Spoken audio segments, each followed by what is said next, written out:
It's rare that a show is able to receive universal praise. If I've learned anything from years online, it's that there will always be a vocal minority of people who just have to tell you how much they hate a popular, well-liked show. Whether it's identifying actual flaws or the more common, nitpicking hate for clout, contrarians exist and they love nothing more than making sure you know they exist. Shows able to avoid that aren't exactly a dime a dozen. Even in the odd chance they do appear, they usually don't reach community-conquering popularity. So it's safe to say I've never seen a show achieve the run Spy Family is currently on. Now I'm sure if I wanted to, I could find plenty of people who have a bone to pick with Spy Family. Just off the top of my head, I remember some contrived TikTok drama from the first cour, but unlike stuff such as Demon Slayer, Chainsaw Man, and Dress Up Darling, I never see Spy Family hate buzzing through my timeline with 40,000 likes. There's something about this show that is just able to appease all crowds, and part of it is not having the battle shonen community pissing contests and power scaling idiocy that comes with 70% of extremely popular Shonen Jump properties, but that's not entirely it. I personally don't think Spy Family is as funny as Kaguya-sama or as emotionally poignant as a more serious character drama, but in managing to do both well, it's able to create its own niche. Spy Family exists for adults. It exists for people who want a family, people who have a family, and people who understand that raising a child really can feel like attempting to save the world. It exists for people who want to see a family story with a grounded backdrop, a story that treats even the threat of war with unbelievable sadness, and a story that allows them to see people who have lost everything regain their human warmth. But framing it like that would make it seem like some sort of serious, heartfelt espionage drama, and I don't think that's really right. So Spy Family exists for kids. It exists for people who want to see the goofy antics that come out of the fun premise, people who want to see a cute little girl say a funny word or make a memeable face, and people who want the relaxing familiarity of a family-centric comedy. It exists for people who want to see a story with a comedic off-the-cuff tone, a story where scenes build on each other to tell layered, intricate jokes, and a story that allows a child to run free as the ultimate force of chaos and cuteness. But framing it like that makes it seem a bit too irreverent. I don't think it would have grown as big as it has if it was just a gag manga. Which is why the truth is that Spy Family is for everyone. That's its universal appeal.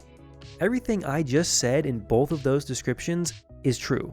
The show handles found family, unexpected parenthood, and human tragedy with exceptional care, albeit sometimes in a lighter tone for those first two, while also never letting up on the jokes, the cute Anya faces, and the forward momentum. Think about how you first heard about Spy Family. A spy, an assassin, and a telepath are in a family together and have to hide their secret from each other. It's a killer premise that can be sold to an audience in one sentence, and pair that with stellar comedy and heartfelt storytelling and you've got yourself a sudden smash hit, with some uniqueness to boot. I am not one of those people that 1. Hates shonen protagonists, 2. Doesn't understand the demographic these stories are usually aimed at, and 3. Is incapable of finding the plethora of anime with adult leads. However, I would be lying if I said I also didn't find the main cast of Spy Family refreshing. A man and woman in their late 20s raising a child is not exactly a common setup for a Shonen Jump adaptation. Or any adaptation really. Even shows like Sweetness and Lightning or Kakushigoto are usually just father raising daughter. The family aspect really does feel like a fairly untapped idea, and we already know how much people love found family in any capacity. It was also nice to see the seasonal girl of the month and new addition to the fan art cosplay pantheon be a woman in her late 20s. And that's all I'm going to say about that before I get upset that our new top anime mom is a woman in her late 20s. But the main cast only matters so much. I care because I'm someone nearing their age, but the show is expertly crafted in a way that it appeals to audiences of all ages. It has exceptional usage of its espionage, action, and humor to appeal to anyone who might want to watch it. However, some of the situations, as comically over the top as they can be, really do hit for an adult audience. Like I mentioned earlier, there's plenty of moments that the show plays straight, whether it's about the difficulty of raising a child or the horrors of war. It doesn't beat you over the head with it, but consider it a particularly tasty seasoning in a nicely prepared stew. with Anya as the main ingredient for anyone dumb enough to claim that this is a show just for sad adults. She's the real X factor here, and the one person that I think really brings it all home. The premise is smart, the other characters are quality, but Anya is what turns this into an international hit. Kids in fiction can be incredibly difficult to write because, well, kids in real life are often annoying for long portions of time. So the dilemma is write a realistic kid and have part of your audience hate them, write a perfect child and make them uninteresting, or don't make your child characters at all. Anya is a perfect medium where she's realistic enough by being picky and difficult, but also incredibly cute and endearing with the way she speaks and acts.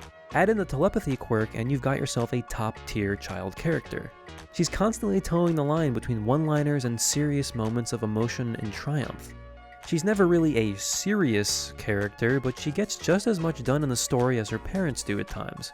And I have gone to great lengths on this channel to explain my hatred for tonal whiplash, so the fact that I have not once been whipped or lashed by Spy Family or Anya's character is an astronomical feat. The writing is incredibly agile, knowing when to have Anya say peanuts and when to let her save the day, when to let Lloyd or Yor be cool and when to have them act incredibly goofy. Out of the three, Yor in particular has the least differentiation between those moments, as her cool moments often involve things like kicking a car or punching someone so hard they pinball. She's very much in the goofy cool camp. But Spy Family is able to tell funny jokes, often at the expense of its characters, while also getting you to genuinely care about them, and that is not an easy feat. Its broad appeal is only growing with the second cour, and I can easily see why the manga is already a household name.